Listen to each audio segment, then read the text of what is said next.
Both sides to the left and the right are on fire.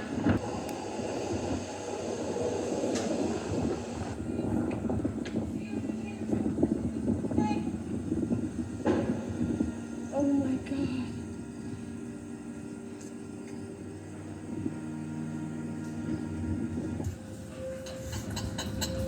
It's on the roof. Yeah. That's metal too. Yeah. Damn.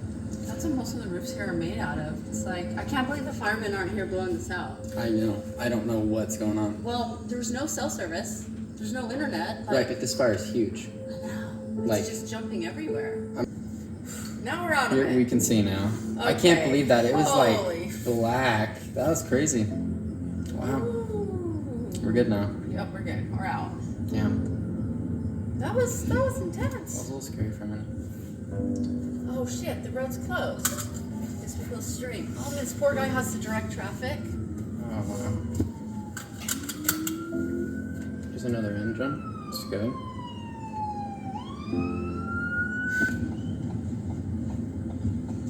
You're just on the corner chugging a beer. I respect it. It'll be alright. The fire was on our street. It is on our street. Yeah, It was right next to our car. right.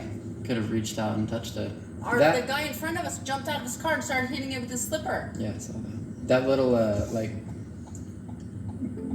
dead grass area that has that little pillar up on it, that caught fire really I fast. saw it. It was like, Yeah. let's just keep going away from the Yeah, fire. yeah. I don't really think it matters. Both sides to the left and the right are on fire. White smoke starting to come, which means the fire's starting to die.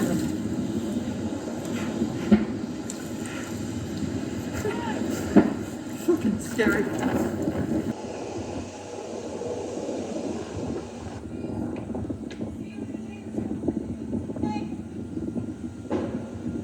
Oh my God.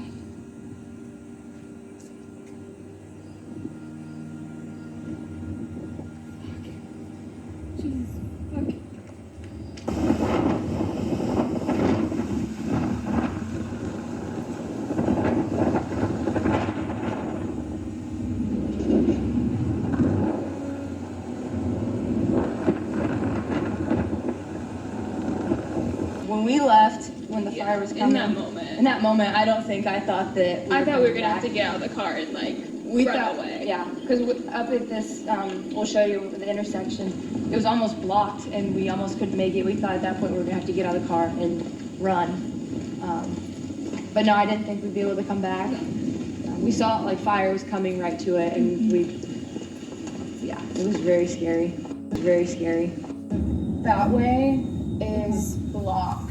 Which way? Like if we're trying to go onto the poly.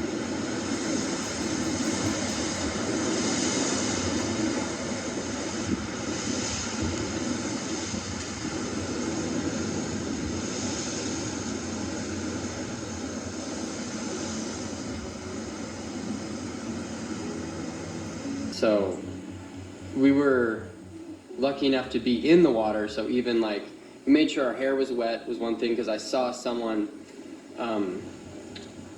their hair caught an ember and started like little spark, you know, could have become bad, and their friend like wet their hair. So I was like, wait, we gotta get our hair wet. And you know, of course we're in the water, so most of our limbs, I mean, I was how far above the water were you, do you think? How much of the Here. That's about where I was, because I was crouching down, because my mom and him are shorter than me, so I was about here too. So we knew, like, if we were like this, our hands were covered, our faces were okay from the ember. Milo, your mask is dirty. It's better.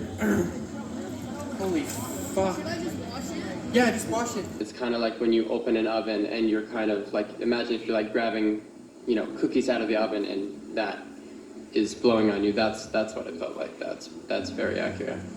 What was the main thing that kept running through your mind when you're in there? Are you worried about your life? You're just not getting burned? You're worried about your dad? Like what's really, each other? What were you, what was going through your mind? Immediately after we jumped in, we all, I think, felt some relief, because we felt that we were safe in the water. He was worried about our dad a lot. because he works in Lahaina, so we were wondering if he was still at his shop in Lahaina.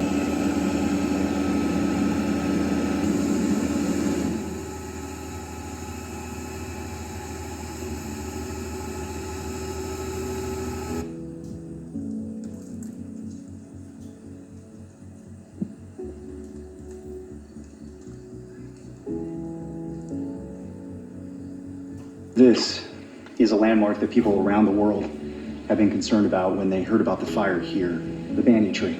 It's been here for 150 years. When it was planted in 1873, it was only 8 feet tall. Now it takes up over a city block. These trees are unusual in the fact that they not only grow up, but they also grow out. And so while these look like individual trees, it's actually part of the same tree. These trunks are part of the same original tree. The shoots come in from the canopy and they grow up from the ground. And this is what you get after 150 years. How resilient will this tree be? It's still standing, but you can see all the foliage, the light branches, they're burnt to a crisp. You can see the county had the water truck in, spraying, trying to get water to these roots, hoping and praying that it'll survive for many more years to come. When you guys get out finally and you live there, do you even recognize where you are? No. No. And especially when it hit me that we were like a place I didn't even know, was when we finally eventually got picked up, and it was when we were driving to the sanctuary at Maui Prep. We were driving by like Waikuli, past the Cannery Mall and all that stuff, and just either direction you looked was just gone. Completely either up in flames or at that point just coal. So you just emerged to a whole different universe. Completely. And then once we were at, I think it was the post office or police station, like that area, that's where it was like, we finally felt safe. Like there was such a sigh of relief. We got on the bus, and there's even a picture I took of Milo and my mom sitting together smiling. Like we were just like feeling pure relief, nothing else. No thinking about our house or the material possessions.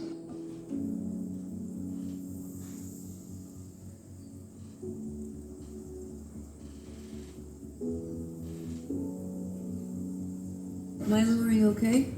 I'm all good, yeah. Okay.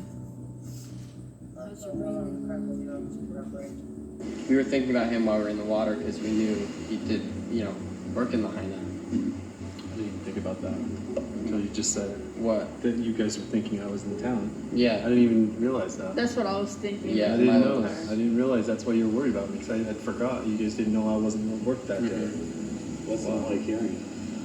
That was just now. It's the first time I've heard that, and it's like kind of heartbreaking for me to understand now why he was worried about me. We're here. Yeah. Yeah. I know. That's all that matters. Yeah.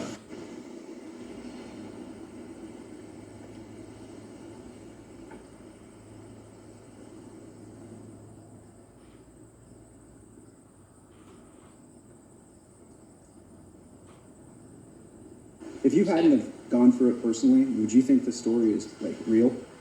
You know, I mean, Probably not. Yeah.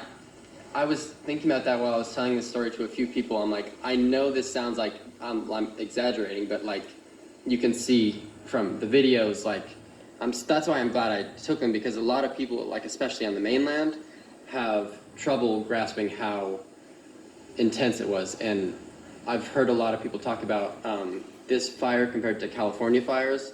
The thing that's special and crazy about this one is we have way less resources, we're landlocked, and it affected, like a whole town burned down, not a portion of the town, a whole town and more. Lahaina is completely burned.